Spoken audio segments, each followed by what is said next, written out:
You know, one of the strangest feelings in life is knowing you're capable of more while simultaneously feeling disconnected from the people around you. You're growing, but people don't fully understand your vision. You're building, but nobody sees the work behind the scenes. You're actually changing mentally, but your environment still interacts with the old version of you. And honestly, isolation can become dangerous if you're not careful because eventually people start questioning whether they're truly capable simply because nobody around them reflects back on what's becoming. But today, we're going to talk about what it means to feel isolated while still knowing there's something greater inside of you. I'm ED. For all you smart and intelligent folks out there, that just simply means that this is the leadership storyteller. This is where pressure, leadership, growth, and real world experience become lessons you can actually use in real life. And I do mean real life. You know, one of the hardest feelings to explain is knowing deep down that you're capable of more while simultaneously feeling isolated, trying to become it.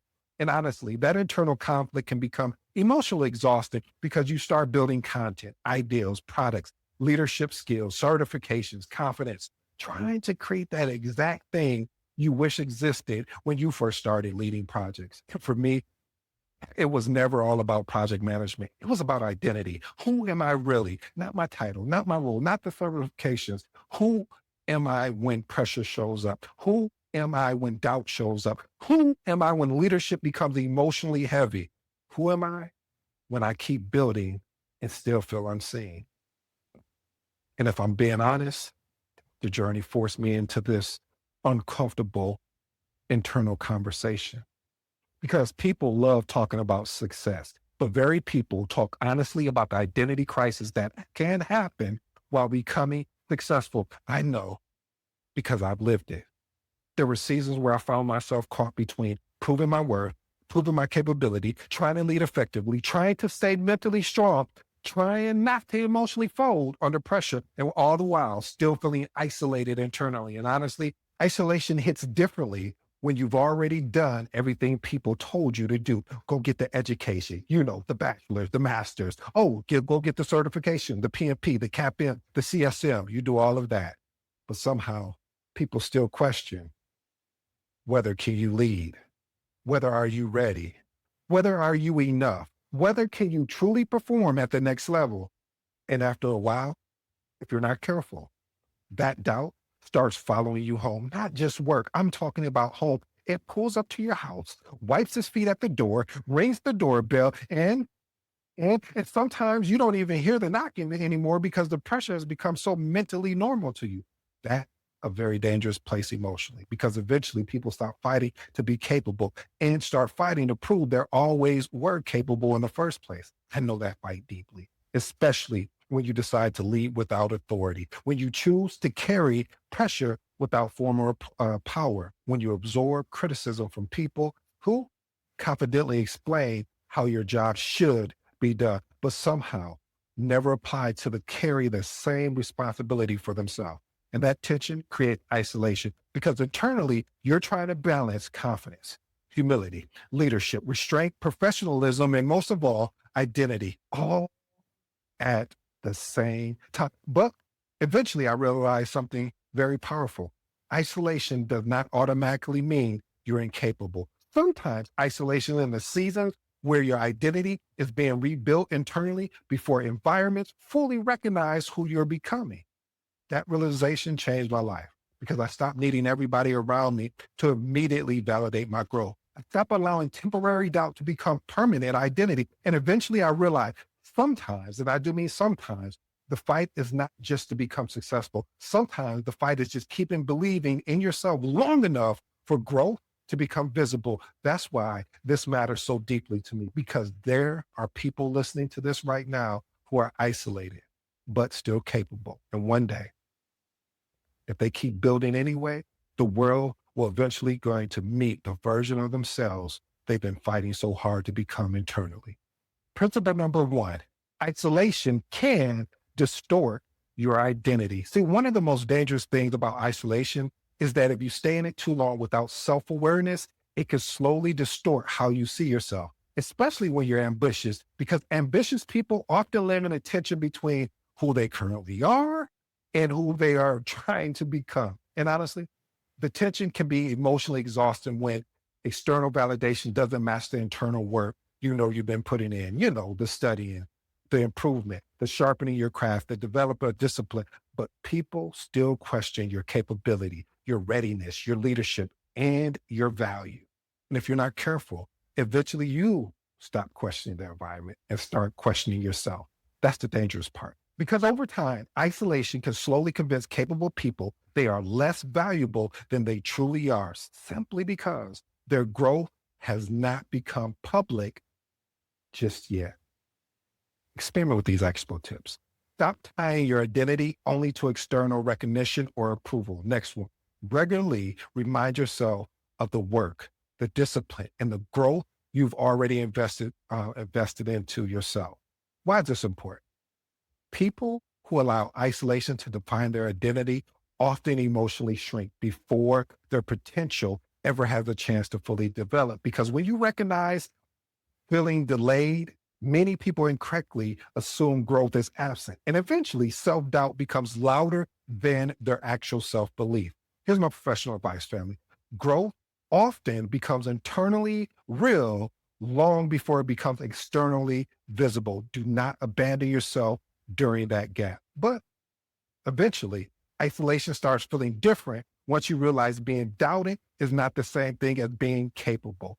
Principle number 2, being doubted does not mean you lack capability. One of the biggest mind shifts in my life happened when I stopped treating doubt as final truth. People will doubt things you do and they don't fully understand, especially growth, especially leadership, especially your vision. And if I'm being honest, some of the most painful moments happen after you've already done everything people told you to do. We talked about it, degrees, certification, developing more skills, but people still question whether you can lead. People still question if you belong in that group. People still question if you are enough. And eventually that creates some internal fight. Do I keep building or do I emotionally retreat back into safety? I know that fight deeply, especially when you're trying to lead without authority while absorbing criticism from people unwilling to carry the responsibility themselves. But eventually I realized doubt from others does not cancel capability within yourself. Experiment with these actual tips. Separate external opinions from internal truths. Next one, focus more energy on developing your craft than emotionally reacting to every doubt around you. Why is this important?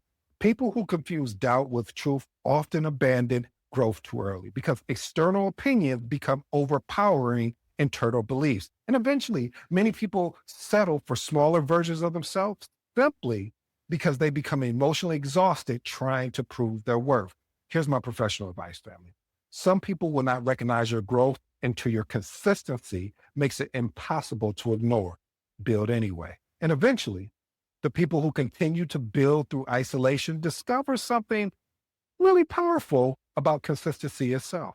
Principle number 3, quiet consistency builds unshakable confidence. One of the most powerful things consistency does is slowly rebuild confidence from inside out because confidence is not always built through applause.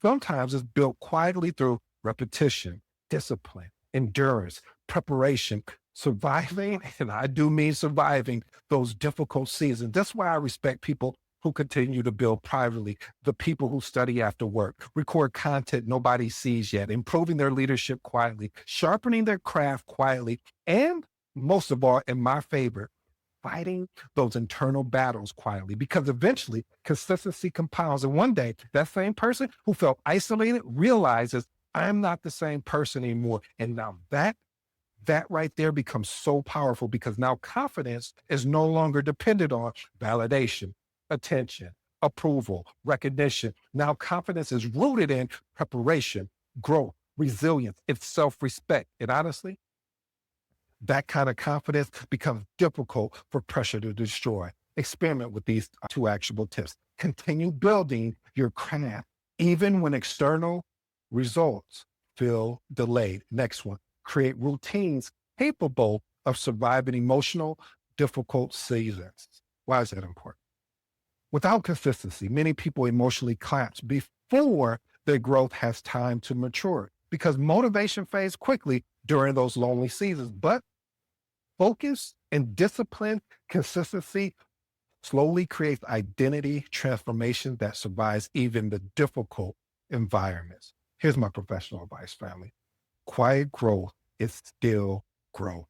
Do not confuse lack of visibility with a lack of progress. And maybe that's the real lesson. Some of the strongest versions of ourselves are built quietly during seasons where nobody fully understands what's becoming. Here's the truth. Some of you are living in your vision that people around you may never fully understand in the season of your life. And that's good because that can feel incredibly lonely sometimes because you're trying to grow while fighting doubt internally and externally at the same time. You're trying to become more while still being treated like the version of yourself you've already outgrown. I understand that feeling so deeply, but one of the biggest lessons life has taught me, isolation does not automatically mean you are incapable. Sometimes, and I do mean sometimes, isolation simply is the season where discipline, leadership, resilience, and focus helps their identity being developed privately before they become visible publicly. And because of that, that's why the process feels so emotionally difficult sometimes, because growth often happens internally long before the world recognizes it internally. So if you're in the season right now, keep building, keep sharpening your craft, keep developing yourself, keep leading, keep learning, keep becoming, because one day, and I do mean one day, some of those qualities people overlooked in silence will become impossible to ignore through consistency. Build anyway. And maybe that's the real lesson. Isolation has a way of making you question yourself, but consistency has a way of introducing you to who you were always capable of becoming. And I understand it because I've lived it.